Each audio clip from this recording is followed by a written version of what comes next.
So there's this perception in the market, and I think, in the business world in general, where you have human resources managers just don't have a very top reputation.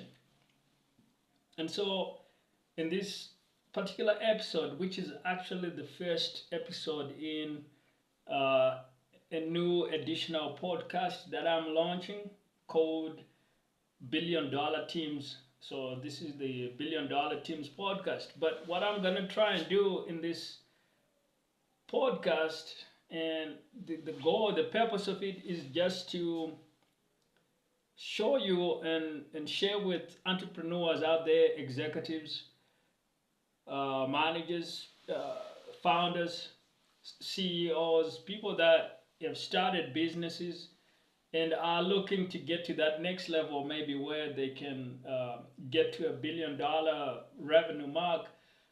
But unlike a lot of my other content where I talk about kind of the marketing, maybe even sales, the purpose of this podcast is really just to look at something that's commonly forgotten in the world of business, and that's people. Because people, like beginner entrepreneurs, and I can kind of tell this because in my own experience, right, in the business world, beginner entrepreneurs will look at marketing, sales, client acquisition, this kind of thing. Really seasoned entrepreneurs, the guys that have been doing this for 30, 40 years, guess what they look at? They look at things like teamwork and people and leadership and motivation, motivating their people and building the right people in a company. And that's how they're able to achieve $1 billion outcomes. So I'm still gonna be talking in my other stuff about all the marketing and sales and things like that, which I find very fun.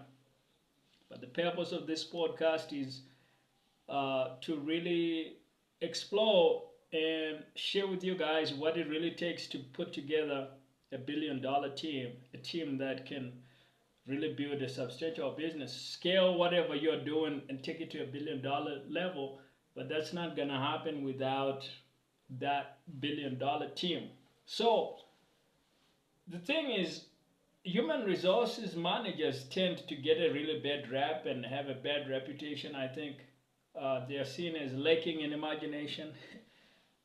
They're seen as boxed in a world that's kind of artificial. Like they don't.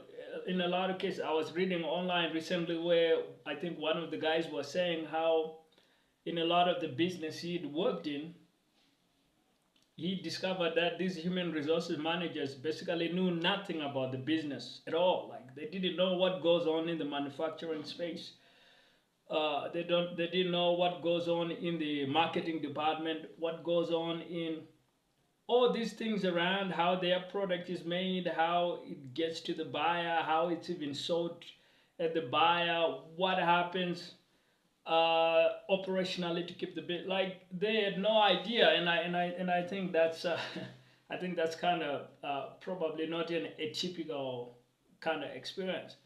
So it's so bad. I don't know how the human resources industry got into this mess. I'm not like a deep inside of the human resources industry. My own background is I started out in software development in product, and then I eventually transitioned to digital marketing, copywriting, things like that, and sales. So that's my own work. That's the stuff that I'm focused. That I'm focused. That's my kind of natural space of thinking.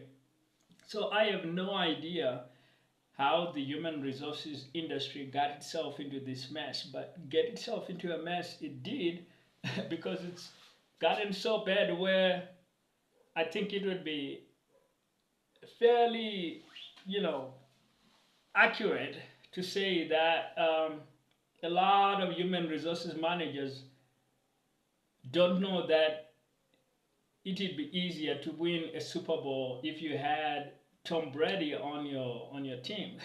you know, you know. just as like a litmus test. Like, do they know this? No, they don't. So what good would they be if you're trying to go and win a Super Bowl champion and then you put a human resources manager in charge of building a roster to try to get yourself a champion? Like, you won the championship, but the human resources manager, because he literally, like this guy was saying, how in his companies, these human resources managers didn't bother to know about the business, how the business operates, what needs to happen.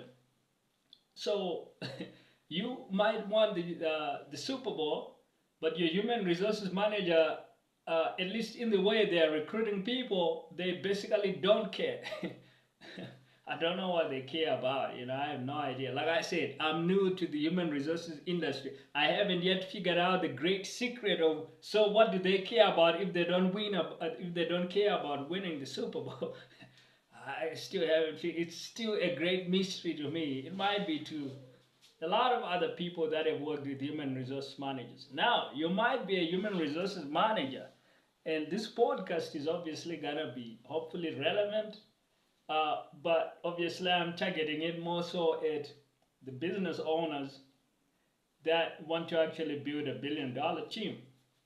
But what I would say is, if you're a human resources manager, maybe you have noticed this problem. You're not one of the problematic ones, but maybe you have seen that trend and you're frustrated by it, and you know that the industry can do better. So what I'm trying to do anyway is just find the winning methods for how we can actually build $1 billion teams. Because at the end of the day, as somebody that's entrepreneurial, what I care about is winning Super Bowls. Like, I'm not so much concerned about the particular human resources checkbook and checklist and this is a 25-year method or what. What I care about is, are we winning Super Bowls? And I think that's what a lot of the business owners that want to scale to $1 billion, that's what they care about. And that's what they're worried about is, are we going to win the Super Bowl at the end of the season? So that's what this podcast is. And one last story is actually from a billionaire, Steve Schwarzman, who is a kind of like a private equity or Wall Street type of guy. And he was actually talking about how if I applied for a job at my own company, this is what he said in an interview. He said, if I were to apply for a job at my own company, I wouldn't get it.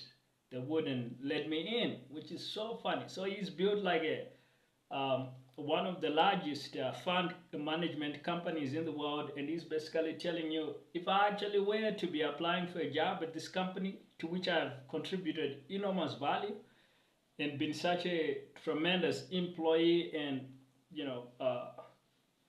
produced a lot of value basically for making the business what it is, because he's the guy that started the company. And yet he's telling you, if I, with all my skill set and all my know-how, if my resume, back when I was, trying to get into companies, if I were to be one of those resumes that would land at whoever the hiring manager's desk, I probably wouldn't get in. And I think that's telling. And what does that mean? I think that tells you that the world of hiring, recruiting, team building, I mean,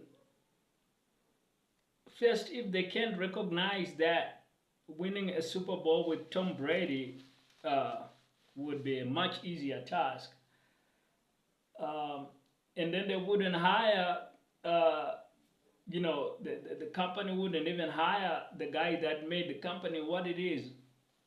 I think it's gotta tell you that there's a big gulf between how the human resources world thinks and operates and how profit-driven entrepreneurs and results-driven competitive